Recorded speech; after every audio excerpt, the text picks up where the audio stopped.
तो भाई लोग, आज की वीडियो होने वाली है द बूट थ्योरी पर। और ये थ्योरी कहती है कि अगर अगर आपके पास समझो आपको शूज़ लेने, नए शूज़ लेने, तो फिर आप क्या सोचते हो कि दो कैटेगरी में आते हैं कि एक तो बहुत ही कॉस्टली एक्सपेंसिव साइड में आते हैं शूज़, ब्रांडेड आते हैं, और जो लोकल बाज़ार में मिलते हैं वो भी वैसे भी आते हैं, मतलब एवरेज एवरेज काइंड ऑफ।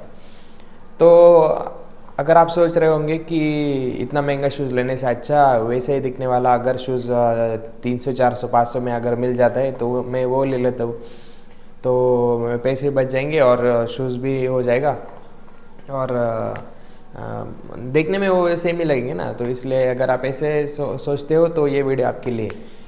तो अभी यहाँ पे प्रैक्टिकल बात करेंगे हम। अगर आप वैसे शूज़ लोगे 400 500 वाला, तो वो चलेगा 3 4 महीने चलेगा, क्योंकि मैंने भी स्वयं वैसे शूज़ यूज़ किए पहले।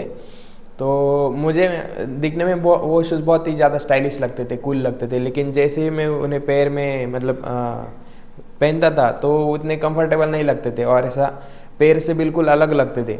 ऐसा नहीं कि पैर के साथ एकदम ऐसा फील नहीं होना चाहिए शूज़ पहनने के बाद कि हमने शूज़ पहने चलते समय, या फिर भागने दौड़ते समय, या फिर अगर आप ट्रैवल करते हो बाहर, तो फिर आपके पैर में शूज़ इंपॉर्टेंट होते हैं। कुछ चोट वगैरह लग सकती है बाहर जाने के बाद, या फिर जिम जाते समय आपको शूज़ कंपलसरी लगते हैं वहाँ पे। तो कंफर्ट का भी एक इम्पोर्टेंट टॉपिक होता है। तो मैं क्या करता था, 300 400 वाले शूज़ ले लेता था, क्योंकि वो बस एकदम स्टाइलिश लगते थे और ऐसा ग्लैमरस वो ना फर्स्ट कॉपी जैसे थे, मतलब उनमें लोगो रहता था शूज़ पे, वो ब्रांड वाला लोगो रहता था लेकिन क्वालिटी एकदम नकली रहती थी। तो वो 3 4 साल बोल रहा हूँ, 3 4 महीने बाद उसका सोल में से उसका जो फैब्रिक होता है ना, जहाँ पे वो चिपकाया हुआ होता है नीचे से, तो वो निकल जाता था, या फिर उसका सोल टूट जाता था, या फिर उसका जो सोल अभी ये इतना पूरा सोल है, तो ये यहाँ से नीचे क्रैक क्रैक पड़ जाएगा ऐसा आड़ा, और यहाँ से अलग हो जाएगा, पीछे से अलग हो जाएगा, ऐसा कुछ कुछ होता था। तो मैक्सिमम 4 5 महीने वो शूज़ चलता था, 650 700 वाला शूज़। तो फिर मुझे बाद में और एक लेना पड़ता था, फिर वो भी ख़राब होता था, बाद में और एक लेना पड़ता था। तो मेरा बहुत खर्चा हुआ उसमें। और मैंने जब एक ब्रांड वाला शूज़ लिया, जिस पर ऑफ़र चल रहा था, ऑनलाइन मैंने ऑर्डर किया था, तो वो जो ब्रांड का शूज़ मैंने लिया था, तो वो बहुत लंबे समय तक चला था। तो अब ये बूट थ्योरी भी यही कहती है, अगर आपको नए शूज़ लेने हैं, बूट यानी बूट लेने हैं, तो ऐसा शूज़ लीजिए कि उसमें पहले से ही ठीक है, अगर वो कॉस्टली भी हुआ तो चलेगा। वो अगर 2,000 या 2,500 1,500 ऐसा भी हुआ तो चलेगा, लेकिन वो उसका जो लाइफ टाइम होगा वो बहुत लंबा होगा। तो वो शूज़ 4 5 साल तक चलेगा। और सही में मेरा वो शूज़ अभी मतलब वो ख़राब होने के अभी स्टेज पर आ गया है। तो वो कितना साल चला, 5 6 साल तक चला वो शूज़। वो शूज़ मैं नाम नहीं लूँगा ब्रांड का, लेकिन एक बहुत पॉपुलर ब्रांड है वो।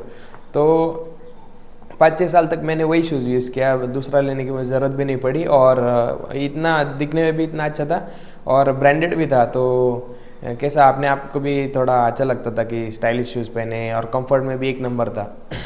तो और अगर आप कैलकुलेट करेंगे कि ये जो नकली शूज़ फर्स्ट कॉपी वगैरह जहाँ 400 500 वाले होते हैं, तो वो एक के बाद सपोज़ 3 4 महीना गया, फिर अगला 4 महीने गया, अगला 4 महीने गया, तो एक साल में 3 शूज़ हो गए। तो 4 5 साल में तो इंटू मल्टीप्लाई बाय 3 कर लेंगे, 5 इंटू एक साल में 3 ना, तो 5 साल में 15 शूज़ लेने पड़ेंगे। तो 15 शूज़ का टोटल आप कर लो सम कितना आता है। 15 शूज़ का वो 500 वाले, और ये 2,500 3,000 का एक शूज़ जो 5 साल चलेगा, उसका टोटल कर लो। तो ऐसा कैलकुलेशन ही ये बताती है ये थ्योरी, द बूट थ्योरी। तो इसीलिए आपको हर जगह पे एकदम मोल भाव करना नहीं है, और सस्ती चीज़ों के पीछे नहीं भागना है कि ठीक है 200 300 में मेरा काम हो रहा है, 450 500 में तो मैं यही यूज़ करता हूँ। नहीं, इम्पोर्टेंट है आपका पैरों का कंफर्ट। अगर पैरों का कंफर्ट नहीं होगा अच्छा, तो मोच वगैरह आ जाती है, ऐसा पैर लचक जाता है। अगर नीचे ग्राउंड सही से नहीं रहा, खड्डा खड्डा वगैरह है, खड्डे में पैर गया तो पैर मुड़ जाता है, लचक जाता है, फ्रैक्चर हो जाता है, हेयरलाइन फ्रैक्चर हो जाता है। तो इसीलिए शूज़ के मामले में आपको अच्छा कॉस्टली शूज़, लेकिन जो कंफर्टेबल है वही लेना चाहिए। तो मिलते हैं इसी ब्लॉग में अगली बार। तब तक के लिए जय श्री राम।